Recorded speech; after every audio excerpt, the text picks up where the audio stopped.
आपण बिहारच्या निवडणुकीमध्ये पाहिलं, पोटनिवडणुकीमध्ये 35 वर्ष इथं भारतीय जनता पक्षाचे विद्यमान राष्ट्राध्यक्ष म्हणजे पक्षाचे राष्ट्रीय अध्यक्ष हे निवडून येत होते.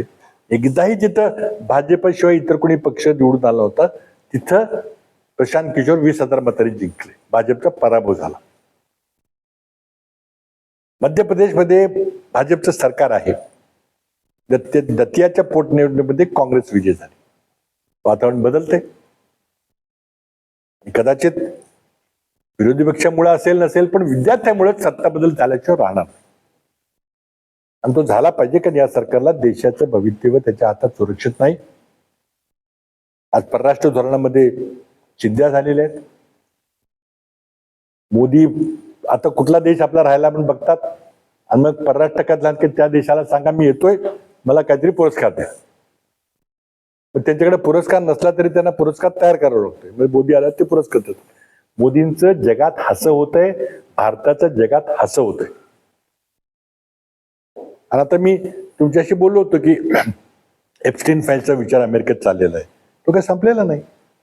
कारण अमेरिकन संसदेनं 19 नोव्हेंबर 2025 कायदा केलाय की एप्स्टीनचे सगळे कागदपत्र खुले करा. ते 60 लाख कागदपत्र आहेत. त्यापैकी 30 लाख कागदपत्र ओपन झाले, 30 लाख व्हायचे आहेत आणि ते अमेरिकेच्या नोव्हेंबर मधल्या मध्यावधी निवडणुकाच्या आत होतील, त्यावेळेला होतील आणि मग त्यामध्ये देशात काय परिणाम होतील मला माहित नाही. पण परिस्थिती फार गंभीर आहे आणि काँग्रेस पक्ष आमचे दोन्ही जिल्हाध्यक्ष नामदेवराव पाटील लप्पा आणि उत्तर कराडचे अध्यक्ष बाबुराव पवार हे आपापल्या पद्धतीने PLO करणं वगैरे ते करतायत.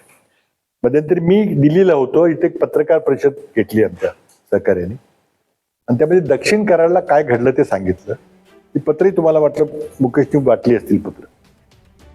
तर माझ्या मतदारसंघामध्ये जवळजवळ 28 का 29,000 मतं डुप्लिकेट आहेत, दुबार आहेत आणि शेजारच्या 5 मतदारसंघामध्ये 5-5, 6,000 मतं काँग्रेस ती मिळून ती सगळ्या 56,000 मतं डुप्लिकेट आहेत.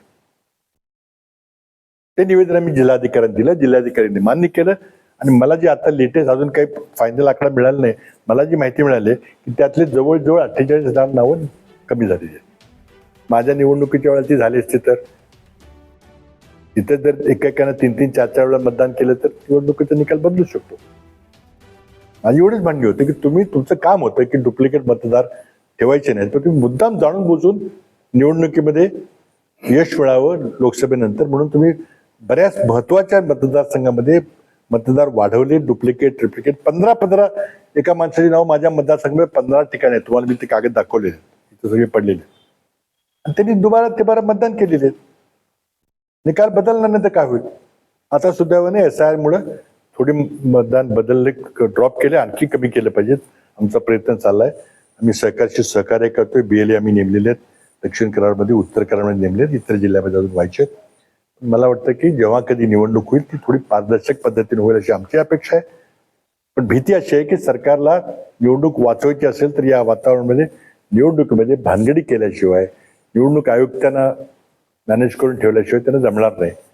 त्याकरता जनतेला सावध राहावं लागेल, युवकांना सावध राहावं लागेल आणि सत्ता परिवर्तन करावं लागेल. धन्यवाद.